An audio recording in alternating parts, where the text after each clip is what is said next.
Okay guys, well we are in Gundagai. We've taken a brief hiatus from caravanning obviously because we now have a new member of the family. We've got the two daughters and we've got this little champion down here.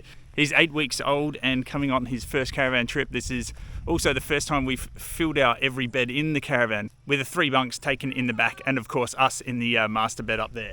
Okay, so we're leaving Gundagai today. We're heading towards the entrance and then we'll be going on to Port Macquarie and then on to Stockton Beach, onto the beach. And it doesn't cost too much. It's not like Fraser Island where you're down a couple $100 before you do anything. I think it's like $30 for a 3-day pass. So we'll head up there and we'll see if we can get the caravan onto the sand dunes, see if we can get in a bit of trouble.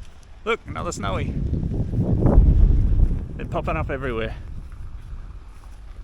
In preparation for this trip, I installed a diesel heater and also a 240 volt inverter. So if you'd like to see the video on how I installed the diesel heater or the 240 volt inverter, make sure you subscribe and you can see the video when it comes out next. I'm also going to be making a video on how to save fuel while towing your caravan, and I know that's a cliche thing to say, but I figured out on this caravan with the long drawbar, with a slight modification, we're saving over 5 litres per 100 kilometres.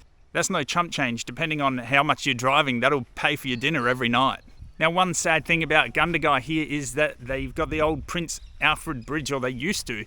Last time I was here, I was so intrigued by, I suppose, the grace and age of this bridge being built in the late 1800s. But yeah, in 2021, they decided, well, it's easier to demolish this than repair it, I suppose. And just like everything else in our lives, rather than saving something that's unique, they just decide to demolish it because, well, it's the easier option.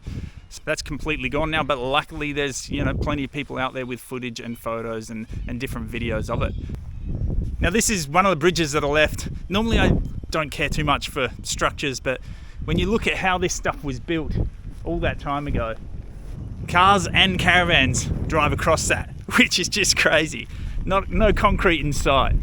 So here we are, we've just come from the bridge that's on the other side of that dirt there, and that once would have connected to these posts and then kept going all the way, connecting to all the posts you can maybe just see in the background over here somewhere. So at some point this bridge was made to get everyone across what is essentially a floodplain. So it looks like what they've done has been extremely lazy and pull out any of the ones that come out easily and then just leave in any of the posts that didn't want to come. You can see just how old this is with this massive square nut on the bolt.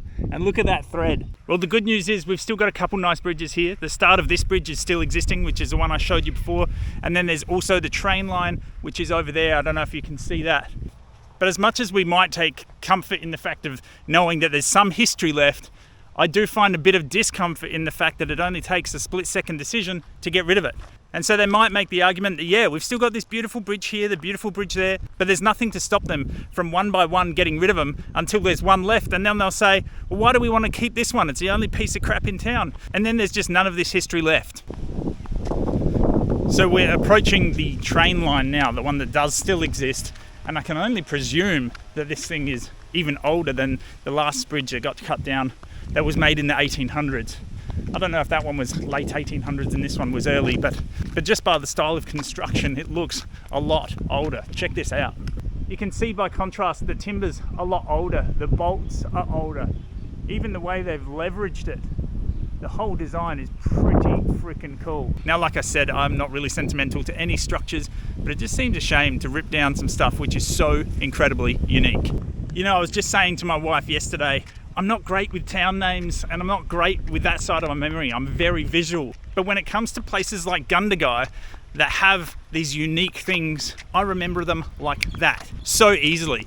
Where a lot of the other towns, they've got Costco, they've got Aldi, they've got Foodland like everyone else, and none of it stays in my mind. It just blurs into the next town. It's things like this that make towns memorable in the first place. Now, one more thing I wanted to say before we leave, and that was just something I love about this new caravan, and that was a dust reduction system. In all our other caravans, I ended up putting towels in front of the door here because so much dust would get sucked in, and you could just see the dust on the door and on the fly screen and into the caravan. And we haven't done any of that. I've done nothing in regards to trying to stop the dust getting into this van, and it's absolutely spotless. So 10 out of 10, if you're going to buy a van, opt for a dust reduction system, or if you're buying a second-hand one, check out how much they cost. I don't think they'll be too bad to install aftermarket. All right guys, just a quick one for today. Thanks for watching.